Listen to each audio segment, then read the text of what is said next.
পদ্মপুরাণে শৌনক সুত গোস্বামীকে বলেছেন, হে সুত, কার্তিক ব্রতের ফল কী? এটা না করলেই বা কী দোষ?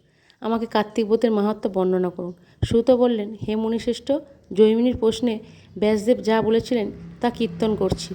কার্তিক মাসে যে ব্যক্তি মৎস্য, তৈল, মৈথুন ত্যাগ করে সে বহু জন্মকৃত পাপ থেকে মুক্ত হয়ে বৈকুণ্ঠে গমন করে। কিন্তু যে ব্যক্তি কার্তিক মাসে মৎস্য ও মৈথুন ত্যাগ না করে সে নিশ্চয়ই প্রতি জন্মে অজ্ঞান, স্থাবরাদি ও শূকর জন্ম লাভ করে। যে ব্যক্তি কার্তিক মাসে তুলসীপত্র দ্বারা জনার্দন পুজো করে সে ব্যক্তি পত্রে পত্রে অশ্বমেধ যজ্ঞের ফল প্রাপ্ত হয়। কার্তিক মাসে যে ব্যক্তি বক ফুল দ্বারা জনার্দনের পূজা করে সে হরির কৃপায় দেবগণের দুর্লভ মোক্ষ প্রাপ্ত হয়।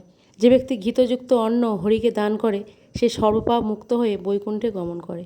যে ব্যক্তি কার্তিক মাসে একটি পদ্ম যদি হরিকে দান করে সে পাপ বর্জিত হয়ে জীবন অন্তে বিষ্ণুপদে গমন করে। যে ব্যক্তি হরিপ্রিয় কার্তিক মাসে প্রাতঃস্নান করে সে সর্বতীর্থ স্নান করলে যে ফল পায় সেই ফল প্রাপ্ত করে।